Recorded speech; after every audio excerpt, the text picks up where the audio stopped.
I've now cast on all my stitches. For this demonstration, I've just cast on a random number, but just made sure I had enough to be able to join in the round on this needle. Your cast on should look like this. There is a side that is bumpy, and then there's a side that is like a beautiful twist, and that's the side that will show on the outside.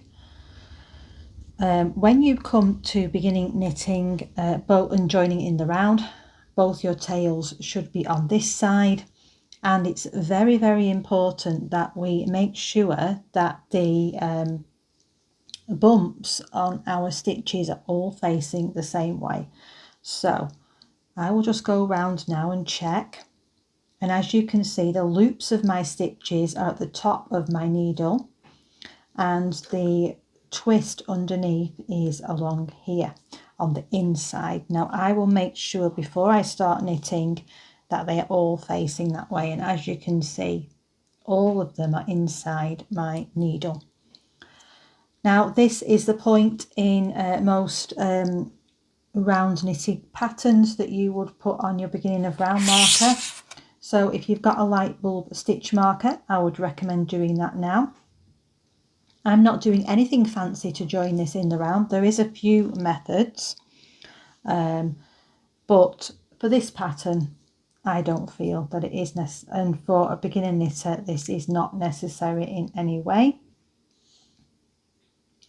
It might be quite tricky with your light bulb stitch marker to keep it out of the way when you first start, but just persevere with that. You will get used to it. Once you've done your first round, it will sit nicely between your stitches.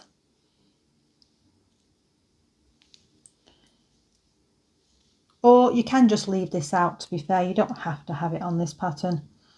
And you can always look for your tail, and that shows you where it is. But as you knit more, it'll be harder to do that. So, just move a little bit closer.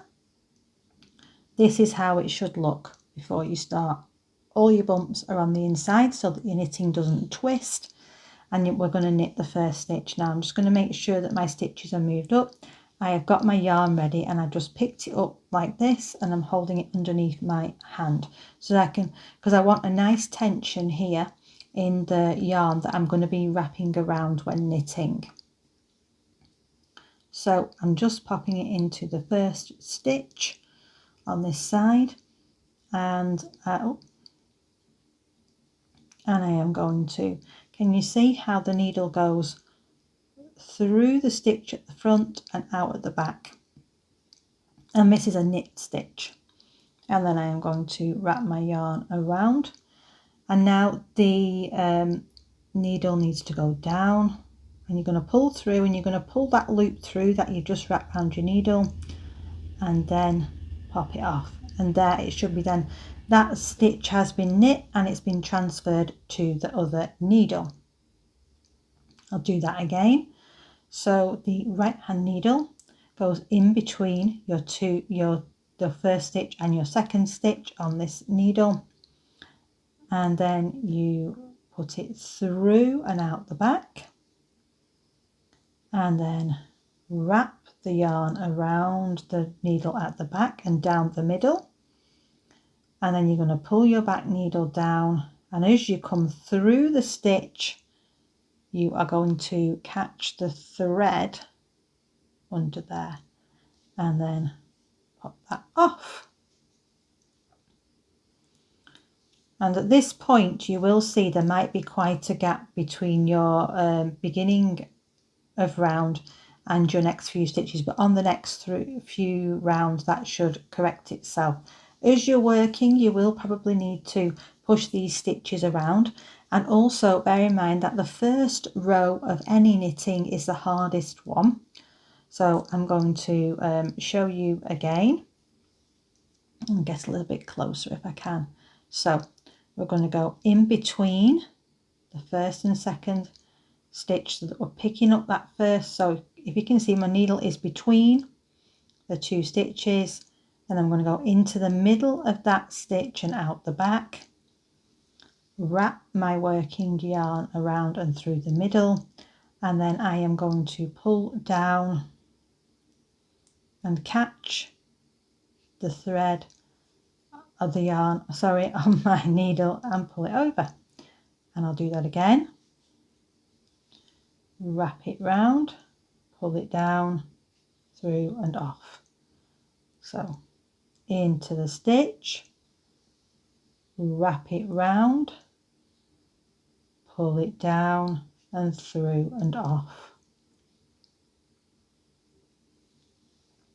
And obviously you can pause the video at any point, take your time, look at the steps, keep rewinding it, and if you can see, I'm not sure you can with this yarn, but it might be better when I've done a few more stitches, you start to see a little V forming underneath, and that's a little layer of stitches that you have knit.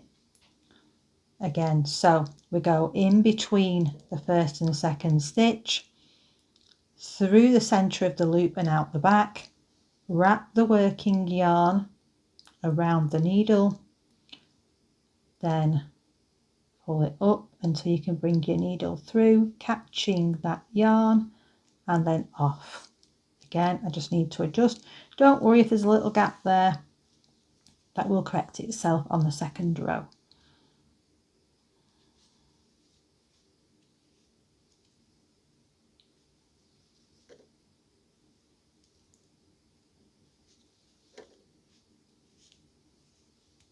Okay, I'm going to finish this first row and then I will come back and show you.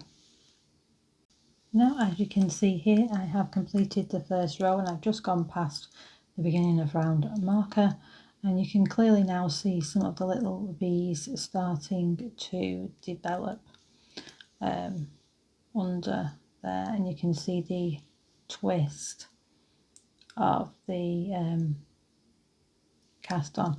When you get onto your when you get around to the beginning again, if you just tighten your tail up, it does help with preventing the gap. And then as you can see, the second row becomes much easier to knit on, and you just continue in this same manner, practicing your knit stitches, just going round and round and round until you have enough yarn left, just enough yarn left to cast off with a little bit to sew in the end. Now, if you're a little unsure, I would suggest that you leave about 10 grams.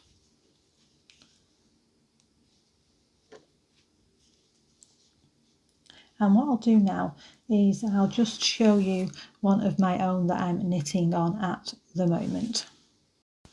Now here is one that I have knit quite a bit on, as you can see. This is a light fingering weight yarn, so it is quite a loose gauge fabric.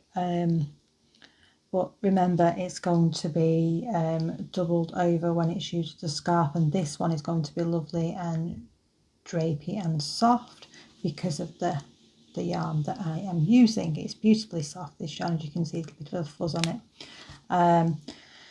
So just take off my needle stoppers, and I hope you can see, look, this is just one big long tube, and I've got a beginning of round marker in there because then I know that's where I started. And yes, same thing, I'm just knitting round and round and round, and that's how much I've done so far. I will just knit until I've got about 10 grams of this yarn left, and then I will cast off, and that's the sort of width that you can expect for the scarf when you do 100 stitches.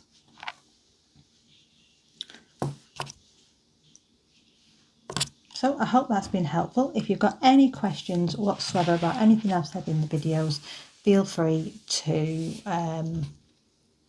leave a comment down below and I will get back to you as soon as I can.